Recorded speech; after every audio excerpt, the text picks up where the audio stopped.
बिस्मिल्लाहिर्रहमानिर्रहीम। अस्सलाम वालेकुम student. Chapter number 2 lecture number 5 जो कि आज हमारा लास्ट लेक्चर है और इसके बाद हमारा चैप्टर एंड हो जाएगा और जल्दी चैप्टर नंबर 3 को हम स्टार्ट कर देंगे। तो स्टूडेंट कंटिन्यू करते हैं हम अपने प्रीवियस लेक्चर को। तो देखते हैं कि मच्छर प्लाज्मोडियम को मुंतकिल करता है। ये हाइपोथेसिस प्रीवियस लेक्चर में बन चुका था। अब हमने इस हाइपोथेसिस को जो है वो कंफर्म करना है, देखना है कि आया हमारा ये हाइपोथेसिस ठीक है या नहीं है। तो आपको याद होगा कि हाइपोथेसिस बनने के बाद हम डिडक्शन बनाते थे। तो अब हम डिडक्शन बनाएंगे और फिर उसके ऊपर फिर क्या करेंगे, तजर्बात करेंगे। देखें, अगर हाइपोथेसिस है कि मच्छर प्लाज्मोडियम को मुंतकिल करते हैं तो फिर होना ये चाहिए कि मच्छर के जिस्म में प्लाज्मोडियम होना चाहिए। यानी कि ये हमारा अब क्या डिडक्शन है कि अगर मच्छर प्लाज्मोडियम को मुंतकिल करते हैं तो फिर मच्छर के जिस्म के अंदर प्लाज्मोडियम होना चाहिए। ये हमारा क्या है, डिडक्शन है। अब हम इस डिडक्शन को क्या करेंगे, चेक करेंगे कि आया हमारी डिडक्शन जो है वो ठीक है या नहीं है। तो उसके लिए 1880 में साइंटिस्ट थे रोनाल्ड रूस, जो कि बरतानवी फौज में डॉक्टर थे। रोनाल्ड रूस बरतानवी फौज में डॉक्टर थे और उस टाइम ये इंडिया में तैनात थे। इन्होंने अपने तजर्बात किए थे मलेरिया के ऊपर और मच्छर के अंदर उन्होंने ये जानने की कोशिश की कि आया मच्छर जो है यही बायस बनता है मलेरिया को फैलने का या कोई और वजह है। उसके लिए उन्होंने क्या किया, एक मादा मच्छर को लिया। याद रखना स्टूडेंट के मच्छर में नर मच्छर भी होता है और मादा मच्छर भी होती है। तो उसके लिए रोनाल्ड रूस ने क्या किया था, मादा मच्छर को लिया था जिसका नाम था एनोफिलीज।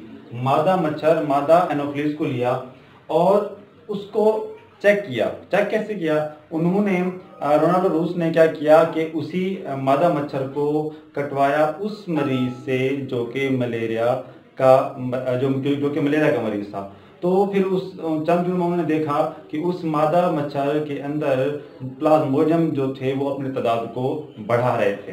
तो उन्होंने फिर मजीद मतलब वो इससे मुतमईन नहीं हुए, उन्हें मजीद तजर्बात करने की कोशिश की। उन्होंने कहा कि क्यों ना कि इंसानों के ऊपर इन्हीं तजर्बात को आजमाया जाए। लेकिन साइंस के अंदर ये असूल है कि आप कोई भी तजर्बात बराह रास्त इंसानों के ऊपर नहीं कर सकते। उसके लिए आपको पहले जानवरों पर वो तजर्बात करने हैं, फिर जाके आप वो तजर्बात कहाँ पे, इंसानों पे आजमा सकते हैं। तो रोनाल्ड रूस ने फिर इंसानों पर तजर्बात करने की बजाय किसके ऊपर, जानवरों पे तजर्बात किए। उसके लिए रोनाल्ड रूस ने चीड़ा का इंतखाब किया। उन्होंने क्या किया कि एक और मादा मच्छर जिसका नाम क्यूलेक्स था, क्यूलेक्स मादा मच्छर को जो है वो कटवाया किससे, मलेरिया के मरीज से। फिर इसी चंद दिनों बाद इसी मादा मच्छर को जो है इन्होंने कटवाया चीड़ा को। फिर जब मादा क्यूलेक्स ने चीड़ा को काटा तो चीड़ा चंद दिनों बाद बीमार हो गई, उसे भी क्या हो गया, मलेरिया हो गया। तो इससे ये बात साबित हुई कि जो मच्छर ही हैं जो प्लाज्मोडियम को मुंतकिल करते हैं। एक तो ये बात। दूसरा, रोनाल्ड रूस ने ये देखा कि जो मच्छर है जब इसके अंदर, क्योंकि ये खून चूसता है, तो जो खून होता है वो बराह रास्त उसके मैदे में जाता है। उन्होंने देखा कि मच्छर के मैदे के अंदर ये प्लाज्मोडियम अपनी तादाद को बढ़ाता है। फिर यही प्लाज्मोडियम फिर मच्छर के सलेवरी ग्लैंड में आ जाता है। सलेवरी ग्लैंड वो होते हैं जो थूक खारिज करते हैं। तो यही जो प्लाज्मोडियम थे वो जब सलेवरी ग्लैंड में आते हैं तो उसके बाद फिर यही मच्छर जब एक इंसान को काटता है तो सबसे पहले वो अपनी थूक खारिज करता है। थूक वो यानी वो अपनी सलावा खारिज करता है। वो सलावा होती इसलिए है कि आपने देखा होगा कि जब खून हमारे जिस्म से बाहर निकलता है तो वो जम जाता है। तो ये जो मच्छर की जो सलावा होती है, जो थूक होती है, वो मच्छर इसलिए पहले रिलीज करता है, खारिज करता है, ताकि जब वो खून चूसे तो फिर क्या हो कि वो खून जमे नहीं और मुसलसल उसके मुंह में जाता रहे। तो यही फिर वो थूक जो है वो अपने इंसान के अंदर खारिज करता है। अब जब वो अपने जिस मच्छर के अंदर ये प्लाज्मोडियम मौजूद होंगे तो वो फिर जब सलाइवा अपने इंसान के जिस्म के अंदर छोड़ेगा तो उसके अंदर जाकर वो प्लाज्मोडियम भी उसके जिस्म के अंदर मुंतकिल हो जाएंगे। जब ये मुंतकिल हो जाते हैं तो मच्छर तो खून चूस के चला गया, लेकिन प्लाज्मोडियम इंसान के जिस्म के अंदर चला गया। अब इससे ये बात जो है वो सामने आती है कि मच्छर ही है जो प्लाज्मोडियम को मुंतकिल करता है। अब इसके साथ आप ये देखें कि जब आपको मच्छर काट रहे तो आपको खारिश होती है। वो खारिश दरअसल ये वजह होती है कि जब वो सलाइवा मच्छर आपके जिसमें छोड़ता है तो वहाँ पे एक एलर्जी सी होती है, एक मतलब हमें वहाँ पे एक एलर्जी महसूस होती है और खारिश होना शुरू हो जाती है। वो इसी सलाइवा की वजह से होता है। जब ये सलाइवा हमारे जिस्म के अंदर घुल जाती है तो खारिश होना भी ख़त्म हो जाती है।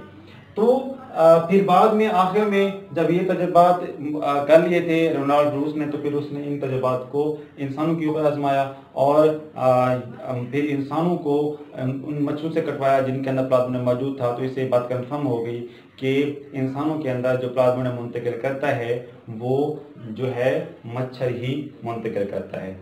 तो एक ब्रीफ डायग्राम आ रही होगी स्क्रीन के ऊपर, आप देख सकते हैं कि किस तरीके से जो है वो मच्छर को कटवाया गया और जिस चिड़िया ने सर झुकाया हुआ है दरअसल वो बीमार हो चुकी है। तो ये जो एक डायग्राम है कि जिसके ज़रिए आप अंदाज़ा लगा सकते हैं कि रोनाल्ड रूस ने अपने तजुर्बात किस तरीके से किए थे। तो इन बायोलॉजिकल मेथड्स को इस्तेमाल करते हुए आज ये बात कंफर्म होगी, ये बात हमने साबित कर ली है कि प्लाज्मोडियम जो है वो दरअसल कौन मुंतकिल करता है, वो मच्छर मुंतकिल करता है। उसके बाद जब ये सब हो जाता है तो फिर क्या बनती है, एक थ्योरी बनती है, फिर थ्योरी के बाद लॉ बनता है। अब थ्योरी कैसे बनती है, वो कहते हैं ऐसे हाइपोथेसिस जो दुरुस्त रहें और तजुर्बात के बाद गलत साबित ना हो। यानी कि अब देखिए ये साइंस में ये चीज़ आम है कि जब मैं कोई तजुर्बा करूंगा तो मैं अपनी तहकीक शाये करूंगा तो मेरे और भी साथी साइंसदान होंगे, तो वो कोशिश करते हैं कि वो मेरी इस जो आप कह लें कि तजुर्बात इनको गलत साबित करें। तो जब वो तजुर्बात करते हैं तो बहुत सारे तजुर्बात करने के बाद अगर मेरा वो हाइपोथेसिस गलत साबित नहीं होता तो फिर वो क्या बन जाता है, एक थ्योरी बन जाता है। थ्योरी जो होती है वो आप कह लें कि कोशिश यही होती है साइंसदानों की कि इस थ्योरी को गलत साबित करें, थ्योरी फिर भी गलत साबित नहीं होती। तो वो कहते हैं कि वो थ्योरी जो गलत साबित ना हो, यानी कि नाकाबिल तरदीद, जिसको रद्द ना किया जा सके, वो जो थ्योरी जो नाकाबिल तरदीद होगी फिर वो आखिर में क्या बन जाती है, लॉ बन जाती है। और लॉ जो है साइंस के अंदर यूँ समझ यूनिवर्सल होता है और इसको सही माना जाता है। तो बायोलॉजी के अंदर दो लॉज हैं, एक है हार्डी विनबर्ग लॉ और एक और है मेंडल्स के लॉ जो बायोलॉजी के अंदर पाए जाते हैं। तो आपने ये थ्योरी और लॉ में फ़र्क लाजमी याद रखना है। ये क्वेश्चन आता होता है अक्सर एग्जाम के अंदर के थ्योरी और लॉ में फ़र्क लिखें, तो आपने इसको सही तरीके से याद कर लेना है कि जब हाइपोथेसिस दुरुस्त साबित हो, गलत साबित ना हो, बार बार तजुर्बात करने के बाद भी वो दुरुस्त रहे तो वो थ्योरी बन जाती है, और वो थ्योरी जिसको बिल्कुल रद्द ना किया जा सके तो वो लॉ बन जाती है। आखिरी जो हमारा स्टेप है कि डेटे को तरतीब देना और उसका तज्जिया करना। देखिए डेटे को तरतीब दिया जाता है, उसके लिए चार्ट्स बनाए जाते हैं, उसके लिए कह लें कि कोई डायग्राम वगैरह बनाई जाती हैं, उसको इकट्ठा किया जाता है, फिर उसको उस लिहाज से जो है उसका तज्जिया किया जाता है। फिर उसके अंदर तज्जिया करने के लिए आप तनासब को इस्तेमाल करते हो, फिर औसत प्रोपोर्शन वगैरह वो सारे उसमें इस्तेमाल किए जाते हैं ताकि अपने नतीजे को निकाला जा सके। तो ये सब करने के बाद हमारे तजुर्बात जो है वो मुकम्मल होते हैं। और आजकल तो पहले ज़माने में ये चीज़ नहीं थी, आजकल जो है वो डेटे के तज्जिए के लिए कंप्यूटर का इस्तेमाल किया जाता है और कंप्यूटर के अंदर मुख्तलिफ फार्मूलाज के सॉफ्टवेयर इंस्टॉल होते हैं और उससे आप बायोलॉजी को स्टडी कर सकते हो। तो जब आप बायोलॉजी को स्टडी करने के लिए कंप्यूटर का इस्तेमाल करते हो, कंप्यूटर में शुमारियाती टेक्निक इस्तेमाल करते हो, रियाजी के असूल इस्तेमाल करते हो, तो दरअसल आप एक बायोलॉजी की शाख है जिसे हम कहते हैं बायो इन्फॉर्मेटिक्स की स्टडी कर रहे, बायो इन्फॉर्मेटिक्स पढ़ रहे होते हैं। यानी कि जब आप तजुर्बात के अंदर कंप्यूटेशनल यानी कंप्यूटर का इस्तेमाल करें तो आप दरअसल बायो इन्फॉर्मेटिक्स पढ़ रहे होते हैं। तो स्टूडेंट आज हमारा ये चैप्टर एंड हुआ, दूसरा चैप्टर बायोलॉजी का। इंशाल्लाह हम थर्ड चैप्टर जल्दी मैं शुरू कर दूंगा और उसके वीडियो लेक्चर्स भी अपलोड होना शुरू हो जाएंगे। आप अपना कमेंट मुझे लाजमी दिया करें। अगर इस लेक्चर में कोई कंफ्यूजन है तो आप अपना कमेंट दे सकते हैं, अपनी राय का इजहार भी कर सकते हैं। और अगर आप न्यू मेरा ये लेक्चर देख रहे हैं तो आप मेरे चैनल को लाजमी सब्सक्राइब करें। शुक्रिया, अल्लाह हाफिज़।